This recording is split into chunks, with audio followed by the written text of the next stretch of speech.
Hello friends, ఎలా ఉన్నారు అందరూ? సో ఈ వీడియోలో వచ్చేసి మనం ఏం చేద్దామంటే వెబ్ పేజెస్లో లింక్స్ని ఎలా క్రియేట్ చేయాలి. సో ఆ లింక్ క్లిక్ చేస్తే అది ఎక్కడికి నావిగేట్ అవ్వాలి. సో సో మనం జనరల్గా వెబ్ పేజెస్లో చూస్తాం కదా. అంటే ఇప్పుడు మనం ఏదైనా ఒక జాబ్కి అప్లై చేయడానికి ఏదన్నా సరే అక్కడ ఈ లింక్ క్లిక్ చేస్తే మీరు అక్కడ ఆ డిస్క్రిప్షన్కి నావిగేట్ అవుతారని, లేదంటే ఒక లింక్ ఏదైనా క్లిక్ చేస్తే మీరు ఆ యూట్యూబ్ అనేది ఓపెన్ చేస్తారు, గూగుల్ ఓపెన్ అవుద్ది. సో ఇలాంటి థింగ్స్ అనేవి ఉంటాయి కదా. ఈ లింక్ క్లిక్ చేస్తే మీరు నావిగేట్ అవుతారనేసి ఉంటాయి కదా. సో అలా వెబ్ పేజెస్లోకి వచ్చేసరికి ఈ లింక్స్ అనే వాటిని ఎలా క్రియేట్ చేయాలి, ఏంటి, సో అవన్నీ కూడా మనం ఈ వీడియోలో తెలుసుకుందాం. లింక్స్ క్రియేట్ చేయడం వల్ల యూజెస్ ఏంటి, సో ఏ విధంగా నావిగేట్ అవ్వాలి, ఇవన్నీ కూడా మనం ఈ వీడియోలో తెలుసుకుందాం. అంతకంటే ముందు మన ఛానల్కి ఎవరైనా కొత్తగా వచ్చినట్లయితే సబ్స్క్రైబ్ చేయండి. ఓన్లీ కంటెంట్ నచ్చితేనే సబ్స్క్రైబ్ చేయండి. ఓకే. Okay, let start. ఈ హైపర్ లింక్స్ వచ్చేసరికి ఏంటంటే ఇక్కడ చూసారా, జంప్ టు అనదర్ డాక్యుమెంట్ అనమాట. ఓకే, మనం ఇక్కడ ఏదైతే లింక్ అని ఇది వచ్చేసి యాంకర్, ఇది హైపర్ లింక్ సంబంధించిన సింటాక్స్. ఓకే, హైపర్ లింక్స్ ని క్రియేట్ చేయాలంటే by using HTML anchor tag. ఇది వచ్చేసి యాంకర్ అనమాట. యాంకర్ ట్యాగ్ తో మనం హైపర్ లింక్స్ ని డిఫైన్ చేస్తాం. దీనికి కూడా స్టార్టింగ్ ట్యాగ్ ఉంటుంది అండ్ అలాగే ఎండింగ్ ట్యాగ్ ఉంటుంది. మధ్యలో ఒక కంటెంట్ అనేది ఉంటుంది. ఓకే, ఈ స్టార్టింగ్ ట్యాగ్ ఏదైతే ఉందో ఆ స్టార్టింగ్ ట్యాగ్ లో మనం హెచ్రఫ్ అనే యాట్రిబ్యూట్ ఇస్తాం. Okay, attribute. ఓకే, ఇప్పటి వరకు మీరు యాట్రిబ్యూట్ గురించి వినలేదు కదా. సో అలా దాన్ని గుర్తుపెట్టుకోండి అంతే. దీని ఫర్దర్ సెషన్స్ లో మనం తెలుసుకుందాం. యాట్రిబ్యూట్ ఇస్తాం అనమాట, హెచ్రఫ్ అనే యాట్రిబ్యూట్. ఈ హెచ్రఫ్ అనే యాట్రిబ్యూట్ కి మనం ఏదైతే యూఆర్ఎల్ ఇస్తామో ఆ యూఆర్ఎల్, ఈ టెక్స్ట్ మన కంటెంట్ ఇస్తాం కదా, ఆ కంటెంట్ ని క్లిక్ చేస్తే ఈ యూఆర్ఎల్ కి నావిగేట్ అవుతుంది అనమాట. ఓకే, సో ఈ విధంగా మనం యాంకర్ ట్యాగ్స్ లింక్స్ ని క్రియేట్ చేస్తాం. సో అది ఎలా క్రియేట్ చేస్తాం ఏంటి అనేది మనం కోడ్ లోకి వెళ్ళి క్లియర్ గా చూద్దాం. ఓకే, నేను కోడ్ ప్లే గ్రౌండ్ ఓపెన్ చేస్తున్నాను. ఓకే, ఇక్కడ మన ప్రీవియస్ గా ఉన్న మన HTML డాక్యుమెంట్ కి వచ్చేసాం.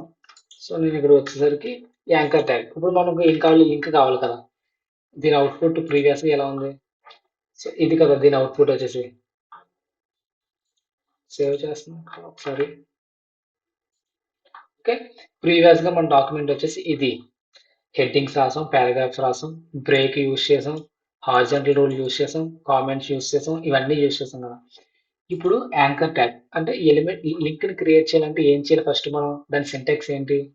యాంకర్ ట్యాగ్, ప్రతి దానికి కూడా ఇలాంటి ట్యాగ్స్ ఉంటాయి. ఇది వచ్చేసి స్టార్టింగ్ ట్యాగ్, ఇది వచ్చేసి ఎండింగ్ ట్యాగ్, అలా ట్యాగ్స్ ఉంటాయి. సో నేను దానికి ఏం చేస్తున్నానంటే ఏ పెట్టి. ఓకే, ఇక్కడ మళ్ళీ మీరు ఒక అబ్జర్వ్ చేయండి, ఈ లాస్ట్ లో ఉన్న నేను ఈ గ్రేటర్ దాన్ తీసేస్తే ఇక్కడ ఆటోమేటిక్ గా రెడ్ అవుతుంది చూసారా. దాని అర్థం ఏంటంటే మీరు ఇక్కడ ఎర్రర్ అనేది ఒకటి ఉందనేది మనకు చెప్తుంది అనమాట. సో మనం ఏం మిస్ అయింది, గ్రేటర్ దాన్ కదా, సో గ్రేటర్ దాన్ పెట్టేశాను. సో అది మళ్ళీ నార్మల్ కలర్ అయితే వచ్చేసింది. First anchor element links create చేయాలంటే ఏం చేయాలి, ఫస్ట్ యాంకర్ ట్యాగ్ తో నేను యాంకర్ ఎలిమెంట్ ఓపెన్ చేశాను. దాని మధ్యలో ఒక కంటెంట్ అనేది రాస్తాను. అది మన ఇష్టం వచ్చిన కంటెంట్ అనేది రాయొచ్చు. ఫర్ ఎగ్జాంపుల్ నేను అంతకన్నా ముందే ఈ యాంకర్ ట్యాగ్ ఏదైతే ఉందో ఆ యాంకర్ ట్యాగ్ స్టార్టింగ్ ట్యాగ్ లో హెచ్రఫ్ అనే యాట్రిబ్యూట్ కి కదా మనకు కావాల్సిన యూఆర్ఎల్ అనేది ఇవ్వాలి. సో ఆ హెచ్రఫ్ అనే యాట్రిబ్యూట్ ఓపెన్ చేసి, ఓకే ఇది వచ్చేసి attribute name. Okay, equal to దాని వాల్యూ వచ్చేసి, యాట్రిబ్యూట్ వాల్యూ వచ్చేసి ఎప్పుడు కూడా డబల్ కోట్స్ లోనే ఉండాలి. ఓకే, డబల్ కోట్స్ లోనే ఉండాలి దాని వాల్యూ. దాని వాల్యూ ఏంటి, హెచ్రఫ్ కి మనం ఏమి ఇవ్వాలి, యూఆర్ఎల్ అనేది ఇవ్వాలి. ఓకే, యూఆర్ఎల్ అనేది ఇవ్వాలి కదా. నేను ప్రీవియస్ గా యూట్యూబ్ మన యూట్యూబ్ ఛానల్ యొక్క యూఆర్ఎల్ ని కాపీ చేశాను. సో దాన్ని ఇక్కడ పేస్ట్ చేస్తున్నాను. ఓకే, ఇది వచ్చేసి యాంకర్ ట్యాగ్, స్టార్టింగ్ ట్యాగ్ ఉంది, ఎండింగ్ ట్యాగ్ ఉంది. ఆ హెచ్రఫ్ అనే యాట్రిబ్యూట్ కి యూఆర్ఎల్ అనేది ఇచ్చాం. అసలు యూఆర్ఎల్ అంటే ఏంటంటే uniform resource locator. Okay, URL యొక్క అబ్రివేషన్ వచ్చేసి యూనిఫామ్ రిసోర్స్ లొకేటర్. ఓకే, నేను ఇక్కడ యూఆర్ఎల్ అనేది ఇచ్చాను కదా. ఈ కంటెంట్ ఉంది కదా, ఈ స్టార్టింగ్ ట్యాగ్ ఎండింగ్ ట్యాగ్ మధ్యలో మనకు కంటెంట్ అనేది రాయాలి కదా. సో అక్కడ నేను ఏం చేస్తున్నానంటే మనకు యూజర్ కి తెలియాలి కదా, అసలు అది ఏ లింక్ అనేది మనకు యూజర్ తెలియాలి కదా. సో దానికోసం నేను యూట్యూబ్ అనే టెక్స్ట్ రాస్తున్నాను. అంటే ఇది యూట్యూబ్ కి సంబంధించిన లింక్ కాబట్టి యూట్యూబ్ అనే టెక్స్ట్ రాసుకున్నాను. అది నేను నా ఇష్టం వచ్చింది నేను రాశాను. అక్కడ మనం ఏ లింక్ అంటే దానికి రిలేటెడ్ గా ఉండేది రాశాను. ఓకే, ఇక నేను సేవ్ చేస్తున్నాను. సేవ్ చేసిన తర్వాత మన బ్రౌజర్ వచ్చేసరికి నేను రిఫ్రెష్ చేస్తున్నాను. ఓకే, ఇక్కడ అబ్జర్వ్ చేస్తారా, యూట్యూబ్ అని వచ్చిందా. ఓకే, ఇక్కడ యూట్యూబ్ అని ఎందుకు వచ్చిందంటే మనం మధ్యలో కంటెంట్ రాసాం కాబట్టి ఆ యూట్యూబ్ అనే కంటెంట్ మనం క్లిక్ చేస్తే ఈ ఇచ్చిన యూఆర్ఎల్ ఏదైతే ఉందో ఆ యూఆర్ఎల్ కి నావిగేట్ అవుద్ది. ఓకే. ఇక్కడ ఏమి ఇచ్చాం మనం యూట్యూబ్ ఛానల్ కి సంబంధించిన లింక్ అనేది ఇచ్చాం కదా. సో నేను ఇక్కడ యూట్యూబ్ ని క్లిక్ చేస్తాను. అసలు అది యూట్యూబ్ కి నావిగేట్ అవుద్దో లేదో చూద్దాం ఒకసారి. క్లిక్ చేశాను. ఇక్కడ చూసారా రన్ అవుతుంది. ఓకే. ఇక్కడ వచ్చేసి మన ఛానల్ ఓపెన్ అయిపోయింది ఇక్కడ. ఏంటి ఆ లింక్ ఓపెన్ చేయడం వల్ల. ఓకే. నేను మళ్ళీ బ్యాక్ వచ్చేసాను. బట్ ఇక్కడ ఏం జరిగింది? క్లిక్ చేసిన ప్రతిసారి కూడా ఇదే ట్యాబ్‌లో ఇది ఏదైతే ట్యాబ్ ఉందో ఆ ట్యాబ్‌లోనే యూట్యూబ్ కూడా ఓపెన్ అవుతుంది. కానీ నాకు ఇలా ఓపెన్ అవ్వకూడదు. మన ట్యాబ్ మనకు ఉండాలి. అండ్ అలాగే యూట్యూబ్ అనేది వచ్చేసి కొత్త ట్యాబ్‌లో ఓపెన్ అవ్వాలి. సో దానికోసం మనం ఏం చేద్దామంటే ఇంకొక యాట్రిబ్యూట్ అనేది తీసుకుంటాం. ఆ యాట్రిబ్యూట్ వచ్చేసి ఎక్కడ రాయాలి? ఫస్ట్ మీరు గుర్తుపెట్టుకోవాల్సింది ఏంటంటే యాట్రిబ్యూట్స్ ఎప్పుడు కూడా ఓన్లీ స్టార్టింగ్ ట్యాగ్ ఏదైతే ఉందో ఆ స్టార్టింగ్ ట్యాగ్ లోనే యాట్రిబ్యూట్స్ రాయాలి. ఈ ఎండింగ్ ట్యాగ్ లో ఎటువంటి యాట్రిబ్యూట్స్ రాయకూడదు అనమాట. ఓకే. ఆ స్టార్టింగ్ ట్యాగ్ లో ఏదైతుందో యూఆర్ఎల్ ఉంది కదా, యూఆర్ఎల్ తర్వాత టార్గెట్ అనే ఒక యాట్రిబ్యూట్ ఉంటుంది. ఓకే. ఆ టార్గెట్ అనే యాట్రిబ్యూట్ కి కొన్ని వాల్యూస్ ఉంటాయి అనమాట. Blank, parent, self. ఇక్కడ చూసారు నాకు సజెషన్లు ఇచ్చేస్తున్నాయి. సో అలా నేను బ్లాంక్ అని సెలెక్ట్ చేశాను. ఓకే. టార్గెట్ అనే యాట్రిబ్యూట్ కి బ్లాంక్ అనే వాల్యూ ఇచ్చాను. ఈ బ్లాంక్ అనేది ఏం చేస్తుందంటే మనం ఏదైతే యూఆర్ఎల్ ఇచ్చామో అది ఒక కొత్త ట్యాబ్ లో ఓపెన్ అయ్యే విధంగా ఈ టార్గెట్ అనే యాట్రిబ్యూట్ మనకి యూజ్ అవుతుంది అనమాట. ఓకే. దాన్ని సేవ్ చేస్తున్నాను. సేవ్. ఇక్కడ రిఫ్రెష్ చేస్తున్నాను. ఇక్కడ యూట్యూబ్ ఉంది కదా, ఇంత ప్రీవియస్ గా ఇందులోనే కదా ఓపెన్ అయింది.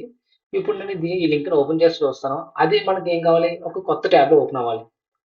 అవుతుందో లేదో చూద్దాం. చూసారా మన డాక్యుమెంట్ ఎలా ఉందో అలాగే ఉంది. ప్లస్ ఇక్కడ కొత్త ట్యాబ్ లో మన ఛానల్ అనేది ఓపెన్ అయింది. సో దానికోసం మనం ఏం చేస్తామంటే దానికోసం మనం ఏం చేసాం? ఒక టార్గెట్ అనే యాట్రిబ్యూట్ కి బ్లాంక్ అనే వాల్యూ ఇచ్చుకున్నాం. ఈ టార్గెట్ అనే యాట్రిబ్యూట్ అనేది ఏంటంటే ఈ యూఆర్ఎల్ అనేది ఏదైతే ఉందో అది ఎక్కడ డిస్ప్లే అవ్వాలి, ఏ ట్యాబ్ లో ఓపెన్ అవ్వాలి అనేది ఈ టార్గెట్ అనే యాట్రిబ్యూట్ చెప్పుద్ది అనమాట. ఓకే. ఇది వచ్చేసి హైపర్ లింక్స్. ఇక కింద ఈ యూట్యూబ్ కింద ఒక అండర్‌లైన్ ఉంది కదా! సో, ఆ అండర్‌లైన్ మనకు వద్దనుకో దాన్ని కూడా మనం అండర్‌లైన్‌ని రిమూవ్ చేసేయొచ్చు. అది మనం ఎక్కడ రిమూవ్ చేస్తామంటే సీఎస్ఎస్ కోర్స్‌లో మనం అవన్నీ నేర్చుకుంటామనమాట. ప్రస్తుతానికి మనం నేర్చుకోవాల్సింది ఏంటంటే అసలు యాంకర్ ట్యాగ్ అంటే ఏంటి? అసల వెబ్ పేజెస్‌లో లింక్స్ అనేవి చాలా ఉంటాయి కదా! ఆ లింక్స్‌ని ఎలా క్రియేట్ చేయాలి? సో, ఆ లింక్స్‌ని ఎలా క్రియేట్ చేయాలి? ఏం చేయాలి? అనేసి ఇవన్నీ. ఇక్కడ యూట్యూబ్ యూఆర్ఎలే కాదు. మన ఇష్టం వచ్చిన యూఆర్ఎల్ లైక్ ఒక గూగుల్ యూఆర్ఎల్ ఇవ్వచ్చు, ఫేస్‌బుక్ యూఆర్ఎల్ ఇవ్వచ్చు, ఏదైనా సరే ఇవ్వచ్చు. ఆ ఇచ్చిన వాల్యూ ఏదైతే ఉందో డబుల్ కోట్స్ లోనే ఇవ్వాలి మనం. డబుల్ కోట్స్ లోపలే ఆ యూఆర్ఎల్ అనేది ఉండాలి. ఓకే. దేనికి హెచ్‌రఫ్ అనే అట్రిబ్యూట్‌కి ఇవ్వాలి. ఇది మ్యాండేటరీ అనమాట. ఈ యాంకర్ ట్యాగ్‌కి ఈ హెచ్‌రఫ్ అనే అట్రిబ్యూట్ మ్యాండేటరీ. ఈ టార్గెట్ అనేది మన రిక్వైర్మెంట్.